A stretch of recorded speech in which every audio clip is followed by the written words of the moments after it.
صلى الله تبارك وتعالى عليه وعلى آله وأصحابه وذرياته وأهل بيته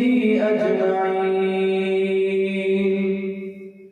أما بعد فأعوذ بالله من الشيطان الرجيم. بسم الله الرحمن الرحيم. يا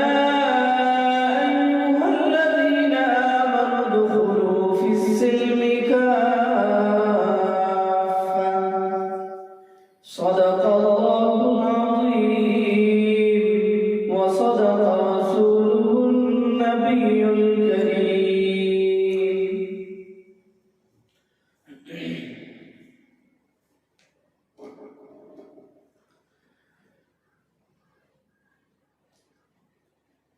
انتہائی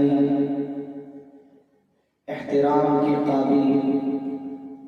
میری ماؤں، بہنوں، عزیز بچیوں، بچوں، اللہ کا بڑا احسان ہوا کہ اس رب ذوالجلال نے ہمیں اور آپ کو ایک دینی محفل میں بیٹھ کر اللہ اور اللہ کے رسول کی باتیں کہنے اور سننے کی توفیق دی. دعا کریں کہ اللہ رب العزت ہمیں صحیح کہنے اور ہم سب کو اس پر عمل کرنے کی توفیق عطا فرمائے. میری ماں اور بہنوں، آپ بہت ہی احترام کے قابل ہیں. یقیناً آپ احترام کے قابل ہیں. اس کی وجہ یہ ہے کہ جب کبھی اسلام میں کوئی چیلنج کی بات آئی اور جب اسلام اور کفر کا مقابلہ ہوا یا اس کے علاوہ دیگر امور جو پیش آئے، ان مقابلے میں جب تک آپ کی رہنمائی نہیں ہوئی، اس وقت تک مسلمانوں کو کامیابی نہیں ملی. آپ روزے اول سے اٹھائیے جب اللہ رب العزت نے اپنا نائب اور خلیفہ حضرت آدم علیہ السلام کو مبعوث فرمایا. جب حضرت آدم علیہ السلام اس روئے زمین پر تشریف لائے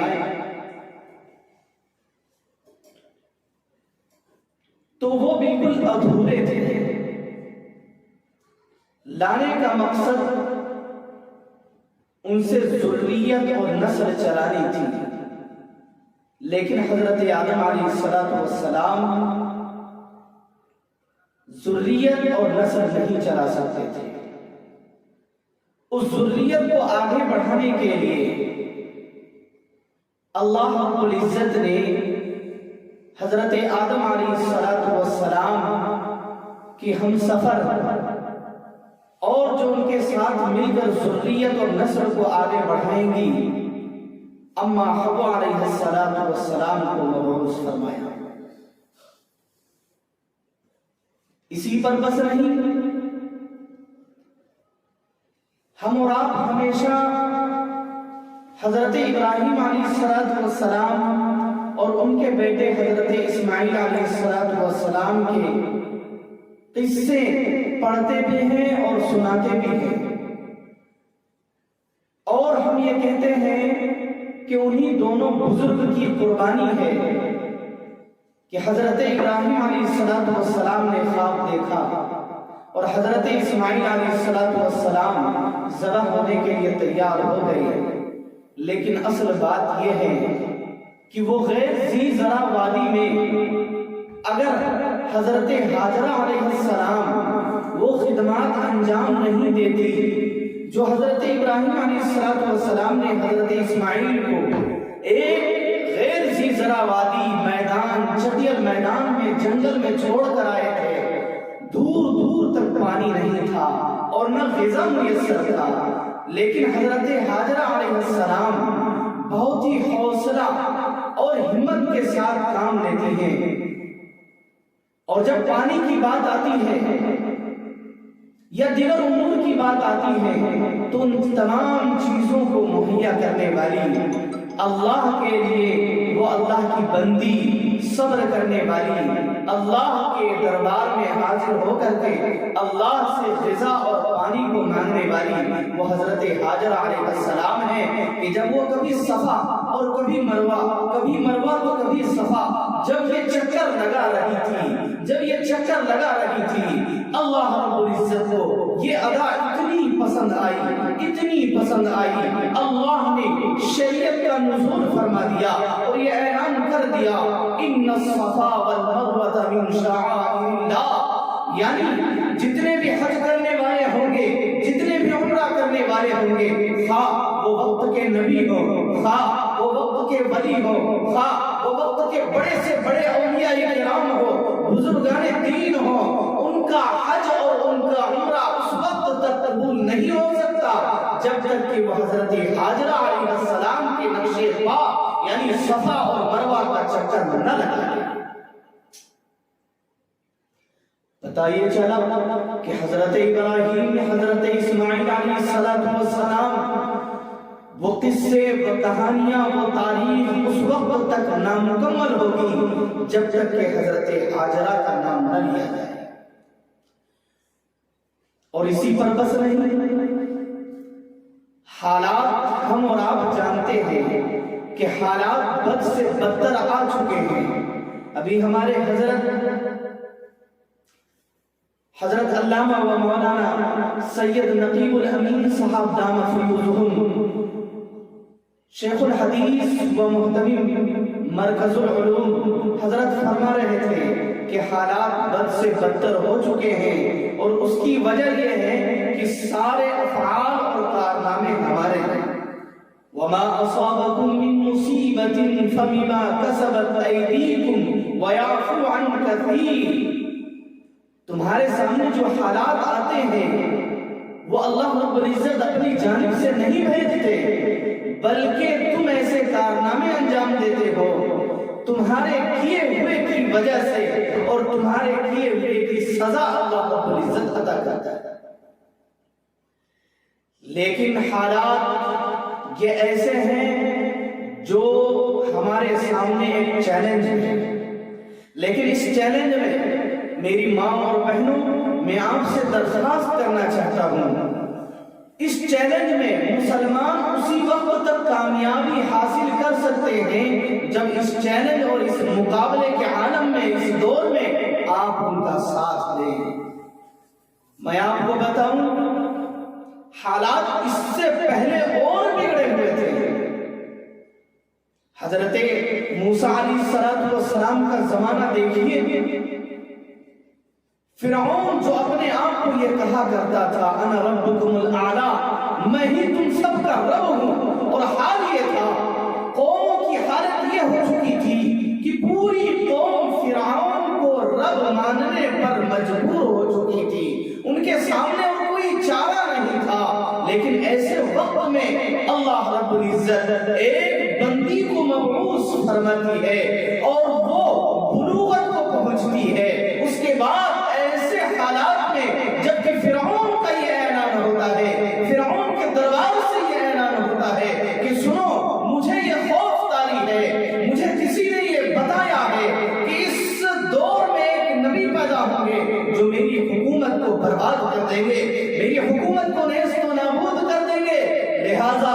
آج سے میرے دربار میں یہ اعلان ہو رہا ہے، یہ اعلان جاری ہوتا ہے کہ جہاں کہیں بھی بچہ پیدا ہوگا، بیٹا پیدا ہوگا، تمام بیٹوں کو قتل کر دیا جائے گا۔ میرے عزیزوں، میری ماؤں اور بہنوں، ذرا سوچیں تو صحیح کیسی حکومت تھی کہ بیٹے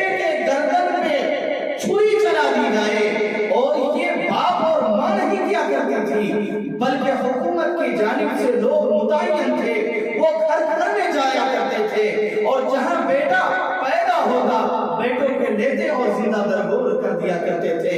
ایسے عالم میں حضرت موسیٰ علیہ السلام کی ماں اپنے بیٹے موسیٰ کو جنم دیتی ہے، لیکن ماں تو ماں ہوتی ہے۔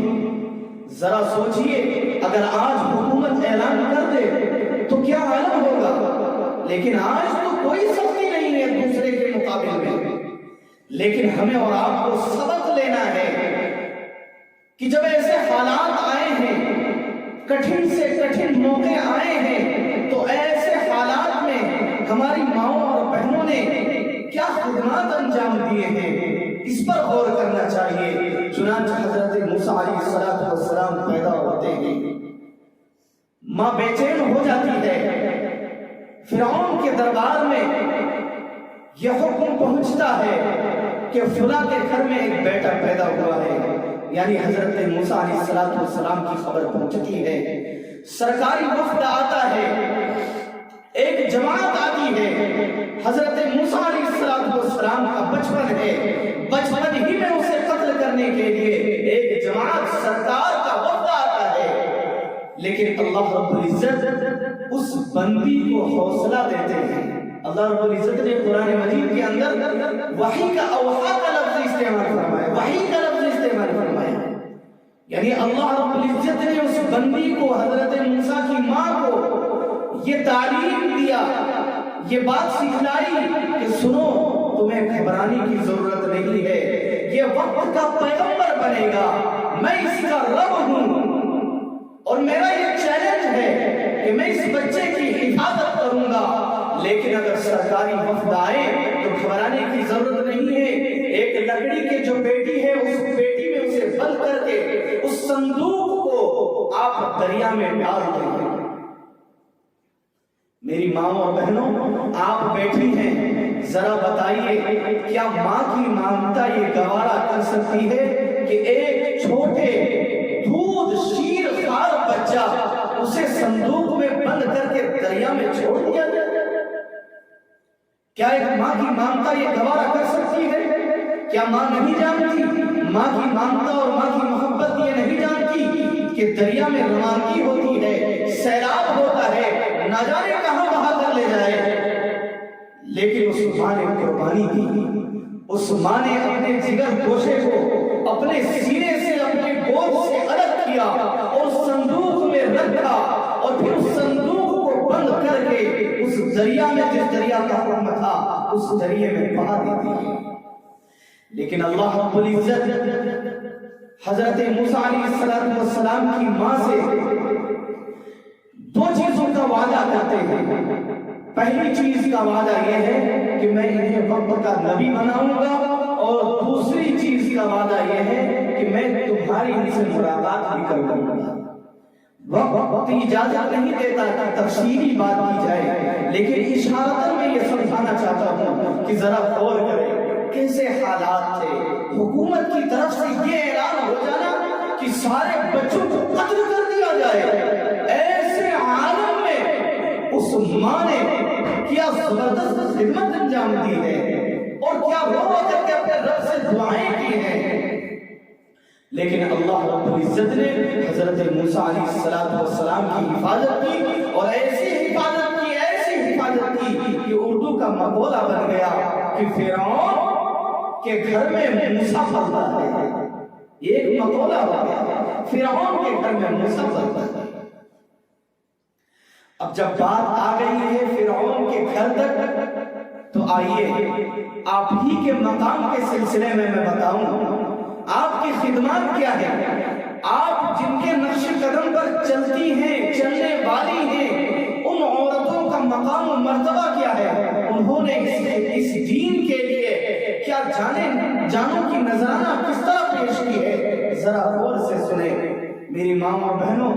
آج ہماری بیٹی، ہماری بہنیں زینب نام رکھ لیتی ہے، سمیہ نام رکھ لیتی ہے، رقیہ نام رکھ لیتی ہے، فاطمہ نام رکھ لیتی ہے، لیکن میری ماں اور بہنوں، کیا فاطمہ کا کریکٹر پتا ہے؟ کیا سمیہ کا کریکٹر پتا ہے؟ کیا حضرت سمیہ کے بارے میں نہیں معلوم؟ وہی سمیہ، حضرت سمیہ رضی اللہ تعالی عنہا، ایک بوڑھی عورت یمن سے آتی ہے، اللہ کے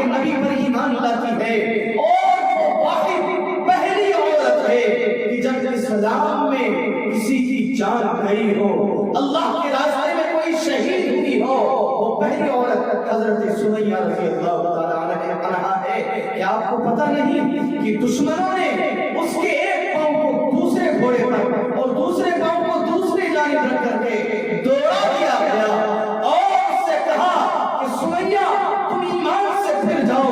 تم کلمے سے پھر جاؤ، تم محمد کے دین سے بغاوت کر جاؤ، تم اللہ کے احکام کو چھوڑ دو ورنہ تیری سزا بہت بدترین ہوگی۔ حضرت سمیہ کہتی ہے اشہد ان لا الہ الا اللہ واشہد ان محمد رسول اللہ، وہ کلمہ پڑھتی ہے چیخو پکار کے ساتھ، بلند آواز کے ساتھ کلمہ پڑھتی ہے۔ روایت کے اندر آتا ہے کلمہ مکمل بھی نہیں ہوتا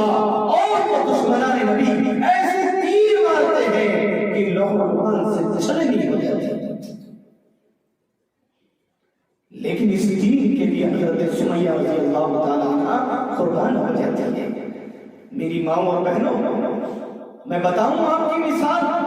اللہ رب العزت نے قرآن مجید کے اندر ارشاد فرمایا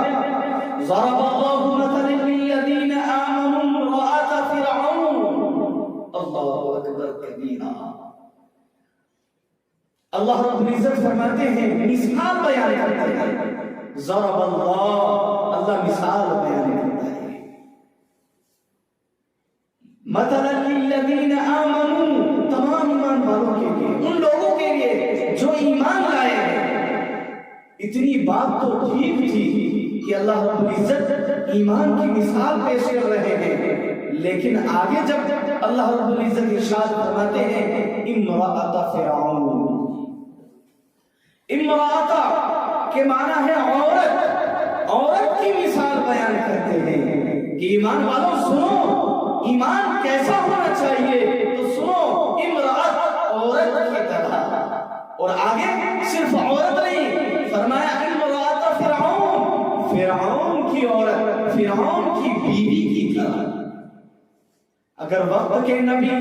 وقت کے اولیاء، وقت کے پیغمبر کی بیویوں کی بات ہو تو ایک الگ بات ہے، لیکن فرعون جو ظالم بادشاہ ہے ان کی بیوی کی مثال اللہ رب العزت پیش کر رہے ہیں اور کہہ رہے ہیں کہ اپنے ایمان کو اس طرح بناؤ جس طرح فرعون کی بیوی کا ایمان تھا۔ امت کی شہزادیوں، میں آپ کو بتاؤں فرعون کی بیوی کا کارنامہ کیا تھا۔ اللہ رب العزت قرآن مجید کے اندر ارشاد فرمایا ہے، وہ فرعون کی بیوی اسی دریا میں جاتی ہے اور اسی صندوق سے حضرت موسیٰ علیہ السلام کو لے کر آتی ہے۔ یہ ایک بہت تفصیلی واقعہ ہے، لیکن اصلاً عرض یہ کرنا چاہتا ہوں کہ وہ فرعون کی بیوی ایمان لے آتی ہے حضرت موسیٰ علیہ السلام۔ جب وہ ایمان لاتی ہے اور فرعون کو پتہ چلتا ہے تو فرعون یہ کہتا ہے کہ اگر تم میری بیوی ہو کر کے فرعون موسیٰ کے مذہب پر ایمان لاؤ گی تو مجھے رب کون مانے گا؟ لیکن فرعون کی بیوی اٹل رہتی ہے، فرعون لاکھ کوششیں کرتے ہیں، چنانچہ دربار میں بلایا جاتا ہے اور روایت کے اندر تاریخ میں ایسے ایسے واقعات لکھے گئے ہیں، ایسی ایسی تکالیفوں کی باتیں کہی گئی ہیں، میں آپ کو کہاں تک بتاؤں۔ چنانچہ یہ بھی بات آئی ہے کہ فرعون کی بیوی کو فرعون ایک کمرے میں بند کر دیا کرتے تھے اور کبھی پاگل کتے کو چھوڑ دیا کرتے تھے۔ کسی دن پاگل کتے کو چھوڑ دیا گیا، کسی دن بچھو چھوڑ دیا گیا، کسی دن زہریلا سانپ چھوڑ دیا گیا اور کسی دن کسی اور درندے کو چھوڑ دیا گیا۔ لیکن جب دروازہ کھولتا تو دروازہ کھول کر ماجرا یہ دیکھتے ہیں، تمام لوگ ماجرا یہ دیکھتے ہیں کہ فرعون کی بیوی حضرت آسیہ یوں خاموش بیٹھے ہیں اور اس کے ارد گرد ایک جگہ پاگل کتا، تو دوسری جگہ بلی، تو تیسری جگہ سانپ، تو چوتھی جگہ بچھو، یہ سارے درندے کنارے بیٹھے ہوئے ہیں اور حضرت آسیہ کو بالکل نقصان نہیں پہنچا رہے۔ فرعون بھی حیرت، درباری بھی حیرت، سارے لوگ پریشان کی کیا ماجرا ہے، کیا بات ہے، لیکن فرعون کو کچھ اور نہ سوچی، فوراً انہوں نے وقت کے جلاد کو بلایا اور یہ کہا کہ اپنی بیوی کو میں سولی پہ چڑھانا چاہتا ہوں، لیکن اس سے پہلے اور اذیت میں مبتلا کرنا چاہتا ہوں۔ چنانچہ ہتھوڑا لایا گیا اور کیلیں لائی گئی اور یہ کہا گیا دیکھو یہ کیلیں ہیں، یہ ہتھوڑا ہے، تمہارے ہاتھ میں کیلیں ماری جائیں گی، تمہاری آنکھوں میں کیلیں ٹھوکے جائیں گے، تمہارے ہاتھ میں، پاؤں میں، پیٹ میں، ہر جگہ کیلیں ٹھوکے جائیں گے۔ جب جا کر کے وہ اللہ کی بندی، جب اسے لکڑیوں میں باندھ کر یوں لٹکا دیا گیا، حضرت آسیہ کو یوں لٹکا دیا گیا اور یہ کہا گیا کہ اب اس کے ہاتھ، پاؤں، پیر اور پیٹ، آنکھوں میں، گالوں میں، ہر جگہ کیلیں ٹھوک کر کے رکھ دو۔ جب جلاد کیلیں ٹھوکنے کے لیے آگے بڑھتے ہیں تو وہ اللہ کی چہیتی بندی آنکھوں سے آنسو جاری کرتی ہے اور ہاتھ کو دعا کے لیے اٹھانا چاہتی ہے لیکن اٹھا نہیں سکتی چونکہ ہاتھ بندھے ہوئے ہیں۔ چنانچہ اللہ کے دربار میں دعا کرتی ہے کہ پیارے اللہ جتنی مصیبت برداشت کرنی تھی وہ میں برداشت کر چکی ہوں، اب میرے پاس وہ مادہ نہیں ہے، لیکن اتنا میں کہہ سکتی ہوں پیارے اللہ کہ اگر میرے ہاتھ میں، آنکھ میں، پیٹ میں اگر یہ کیلیں مارے، ہو سکتا ہے ان درد اور تکلیف کی وجہ سے کہیں میں آپ کے کلمے سے پھر نہ جاؤں، اس لیے پیارے اللہ کیلیں مارنے سے پہلے، کیلیں ٹھوکنے سے پہلے پیارے اللہ میری روح کو قبض کر لیجئے، مجھے موت عطا کر دیجئے پیارے اللہ، اور موت عطا کرتے ہیں اپنی جنت میں ایک ٹھکانہ بنا دیجئے۔ پیارے رب نے اسی وقت فرشتے کو بھیجتا ہے اور روح قبض کر لی جاتی ہے، موت آ جاتی ہے، وہ کیل یوں ٹھوکتے رہتے ہیں، انہیں کیا پتا کہ روح اللہ کے دربار میں پہنچ چکی ہے۔ اس کے بعد میں آپ کو بتاؤں ابن کثیر رحمۃ اللہ علیہ جو بہت بڑے مفسر گزرے ہیں، ابن کثیر رحمۃ اللہ علیہ نے اپنی تفسیر میں لکھتے ہیں کہ جب فرشتے اس کی روح کو اللہ کے دربار میں لے کر گئے تو اللہ رب العزت نے خود اس روح کا استقبال کیا، اس روح کا استقبال اللہ رب العزت نے خود کیا۔ اس کے بعد اللہ رب العزت نے اس چہیتی بندی کو خوشخبری سنایا۔ پیارے رب نے فرمایا کہ آسیہ تم یہ دعا کر رہی تھی کہ کوئی ٹھکانہ جنت میں مل جائے، سنو تمہارے لیے جنت واجب ہے، اور آسیہ میں بتاؤں دنیا میں تیرے ساتھ تیرے شوہر نے وفاداری نہیں کی، دنیا کا سب سے بڑا ظالم وہ تیرا شوہر تھا، اس نے تجھے نہ سمجھ پایا، وہ دنیا کا سب سے بدتر شخص تھا جو تیرا شوہر تھا، دنیا کا شوہر تھا، لیکن اے آسیہ میں تجھے خوشخبری سنا رہا ہوں کہ دنیا کا جو سب سے محبوب ترین شخص ہے وہ میرا حبیب ہے، جناب محمد رسول اللہ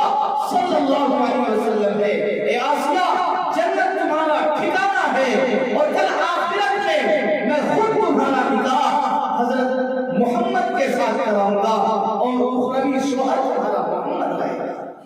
سبحان اللہ۔ جب ماؤں نے قربانیاں پیش کی ہیں، اللہ رب العزت نے اعلانات سنائے ہیں۔ یہ تو فرعون کی بیوی کا قصہ، میں آپ کو بتاؤں اسی گھر کی ایک اور کہانی، فرعون کی بیٹی کی بانی مشاہدہ کا قصہ۔ وہ مشاہدہ،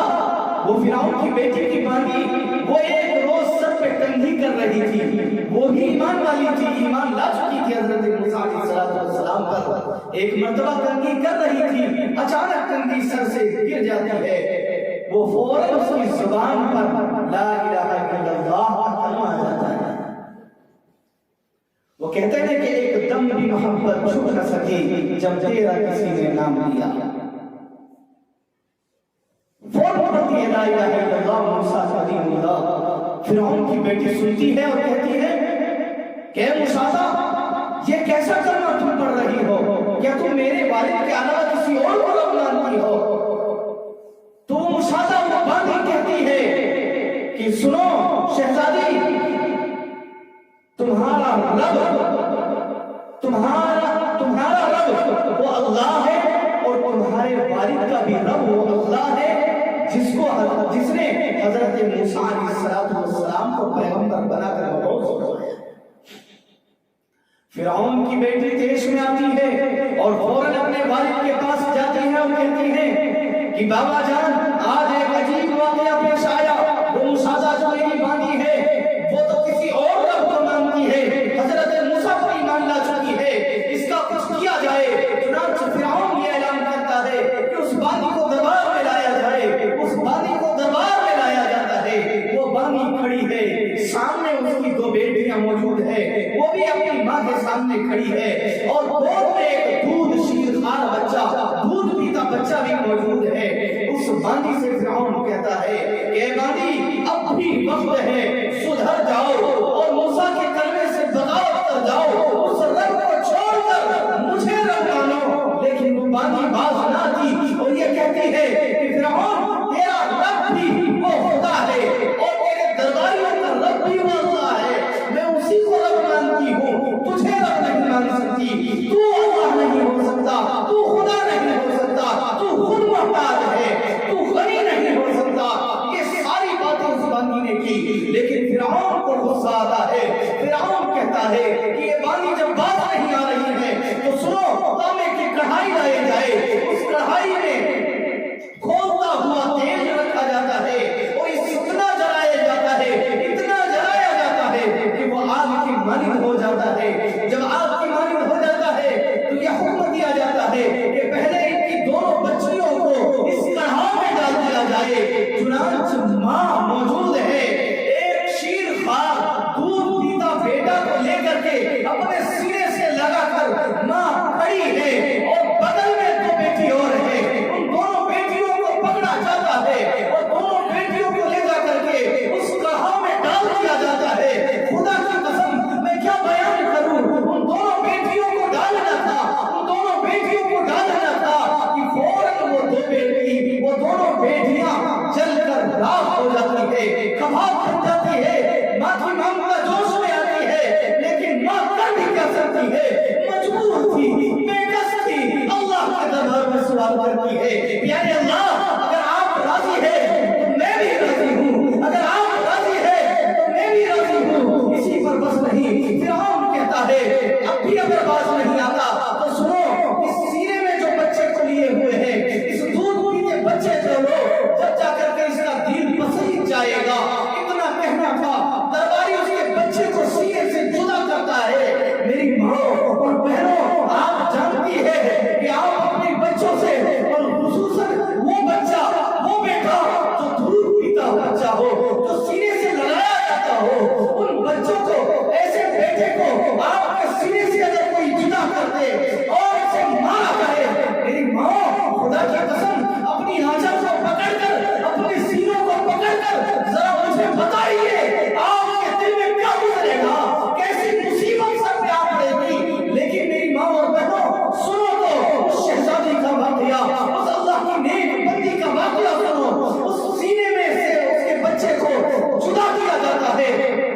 اور اس دودھ پیتے بچے کو جب کڑھائی میں ڈالنے کی باری آتی ہے تو ماں ہوتی ہے، ماں کی ممتا جوش میں آتی ہے، آنکھوں سے آنسو جاری ہوتا ہے اور اللہ کے دربار میں حاضر ہو جاتی ہے، کہتی ہے پیارے اللہ، کیا دن ہے، کیا دن ہے۔ لیکن اللہ رب العزت اس بچے کو قوت گویائی عطا کرتا ہے، اور وہ بچہ اپنی توتی زبان سے کہہ دیتا ہے کہ ماں، گھبرانے کی ضرورت نہیں۔ جس طرح نمرود نے حضرت ابراہیم علیہ السلام اللہ کے خلیل کو آگ میں ڈالا تھا، وہ رب آج بھی موجود ہے۔ جس طرح ابراہیم کو آگ میں ڈالا گیا، وہ آگ کو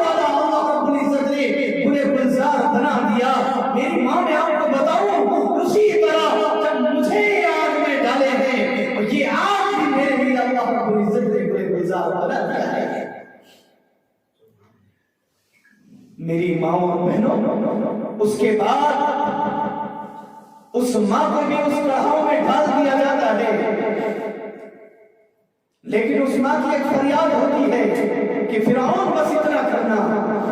میری دونوں بیٹی اور مجھے اور میرے بیٹے کی جو ہڈیاں ہوں گی ان ہڈیوں کو ایک ہی جگہ دفن کرنا۔ فرعون ایک ہی جگہ دفن کرتے ہیں۔ سینکڑوں سال کے بعد،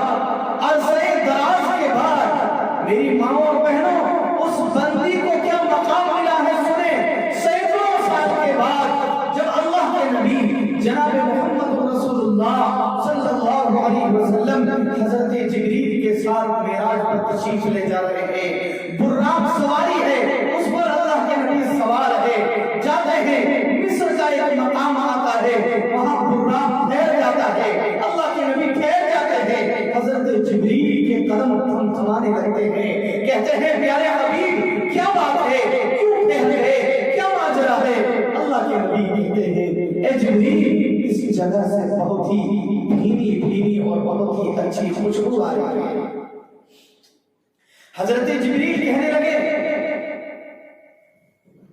سوچنے کا مقام یہ ہے، کہتے کون ہے کہ خوشبو آ رہی ہے؟ جو سراپا خوشبودار ہے، جو سراپا خوشبودار ہے، وہ اللہ کے حبیب کہہ رہے ہیں کہ اے جبریل اس جگہ سے بھینی خوشبو آ رہی ہے، اور ایسی خوشبو کہ مجھ کو عنبر بھی اس کے سامنے پھیل ہے، ذرا بتاؤ جبریل کیا ماجرا ہے؟ حضرت جبریل کہتے ہیں کہ پیارے پیغمبر آپ سے پہلے حضرت موسیٰ علیہ السلام کا دور تھا، اور ان پر ایمان لانے والی فرعون کی ایک بانی تھی، اس بانی کو، اس کی دو بچیوں کو اور اس کے بیٹے کو فرعون نے جلا کر راکھ کر دیا اور ان کی ہڈیوں کو ایک جگہ دفن کر دیا۔ اسی ابر سے یہ خوشبو آ گئی۔ پتہ یہ چلا کہ ایمان کی خوشبو دنیا میں نہیں بلکہ مرنے کے بعد تک وہ خوشبو باقی رہتی ہے۔ میری ماں اور بہنوں، ایسے حالات تھے کہ بچوں کو زندہ درگور کر دیا جا رہا تھا، حکومت کی طرف سے یہ اعلان ہو گیا تھا کہ بیٹوں کو کاٹ دیا جائے۔ ایسے حالات میں فرعون کی بیوی نے اپنے ایمان کی حفاظت کی ہے، فرعون کی باندی نے اپنے ایمان کی حفاظت کی ہے۔ میری ماں اور بہنوں، آج دنیا کفر کی ساری طاقتیں آپ کے ایمان کو سلب کرنے کے لیے، آپ کے بچے کے ایمان کو سلب کرنے کے لیے، آپ کے گھروں کو مسمار کرنے کے لیے ساری طاقتیں اکٹھا ہو چکی ہیں، لیکن میں آپ کو آج کی داستان سنانے کے لیے آیا ہوں کہ جب کبھی اس اسلام میں لوگوں کی بد نظری پڑی ہے تو اسلام کے متوالے آگے آئے ہیں اور ان کی آنکھوں میں آنکھیں ڈال کر یہ کہا ہے کہ باطل سے ڈرنے والے اے آسمان نہیں ہم، باطل سے ڈرنے والے اے آسمان نہیں ہم، سوار کر چکا ہے تو امتحان ہمارا۔ میری ماں اور بہنوں، یہ واقعات ہیں، آپ کو چاہیے اور میڈیا کے ذریعے سے جہاں تک میری آواز پہنچ رہی ہے تمام ماؤں اور بہنوں سے درخواست ہے کہ آپ کے بغیر ادھورے ہیں، آپ کے بغیر اسلام ادھورا ہے، آپ کو آگے آنا پڑے گا اور اپنے گھر کو جنت نما گھر بنانا پڑے گا۔ قریب کا واقعہ ہمارے نبی کے ساتھ جو واقعہ پیش آیا ہے وہ سنیے۔ اللہ کے نبی تنہا نبوت عطا کر دی گئی، اب ایمان پھیلائے، اسلام پھیلائے تو کیسے پھیلائے؟ حضرت خدیجہ کے سامنے آتے ہیں، اما خدیجہ کبریٰ بیٹھی ہوئی ہیں، اللہ کے نبی کہتے ہیں کہ ایسی بات ہے، مجھے نبوت عطا کر دی گئی ہے لیکن میں کیا کروں؟ اما خدیجہ اللہ کے حبیب کی بیوی کیا کہتی ہے، کیا حوصلہ دیتی ہے؟ وقت کے نبی کو بھی حوصلہ دینے والی ان کی بیوی ہے۔ وہ کہتی ہے کہ پیارے پیغمبر آپ غریبوں کے غمخوار ہیں، آپ یتیموں پر ہاتھ رکھنے والے ہیں، آپ مسکینوں کو کھانا کھلانے والے ہیں، آپ کبھی کسی کے لیے نقصان نہیں سوچتے، آپ ہمیشہ ہر ایک کے لیے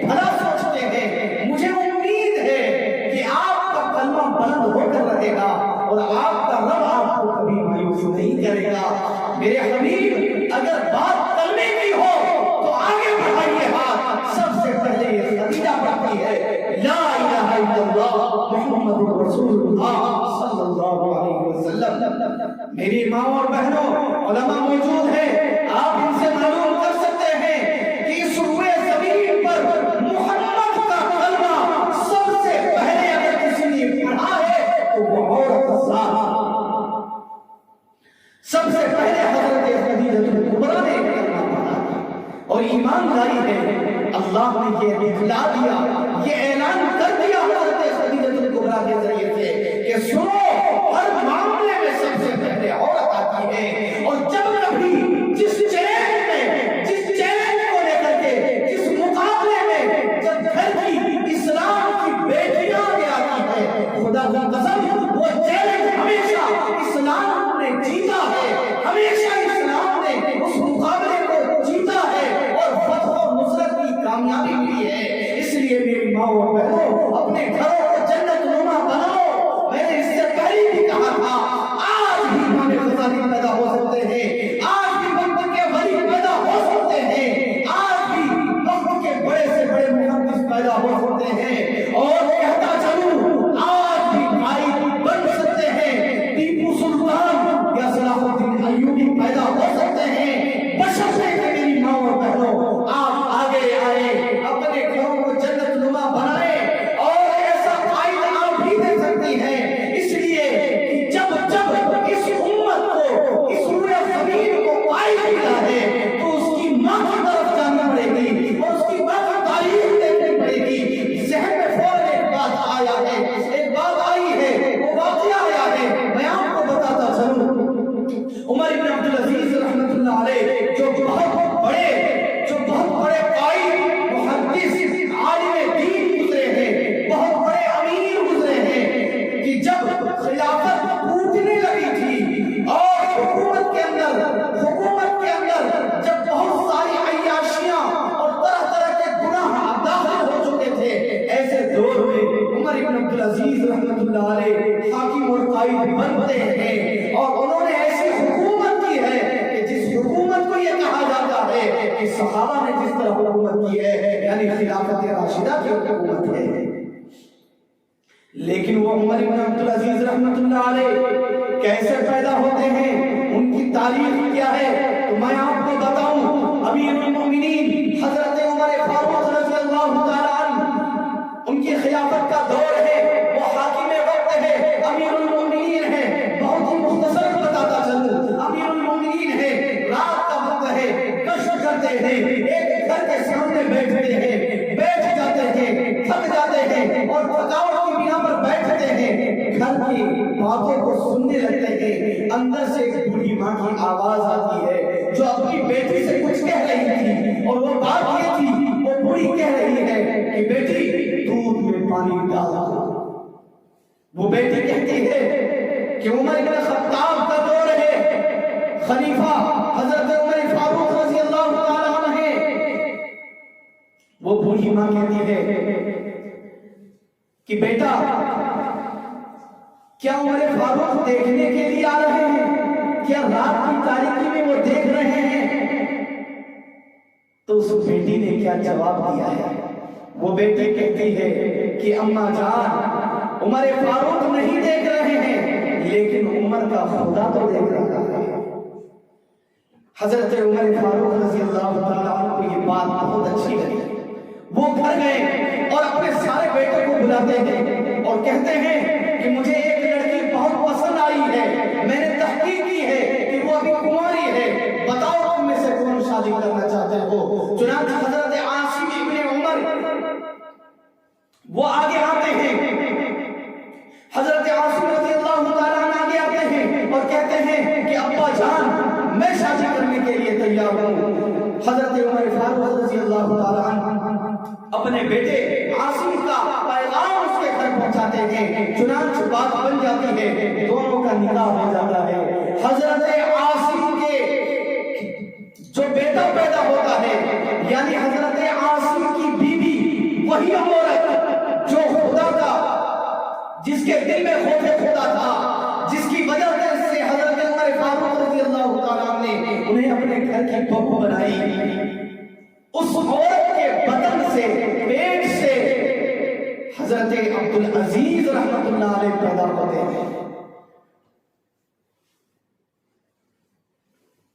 اور پھر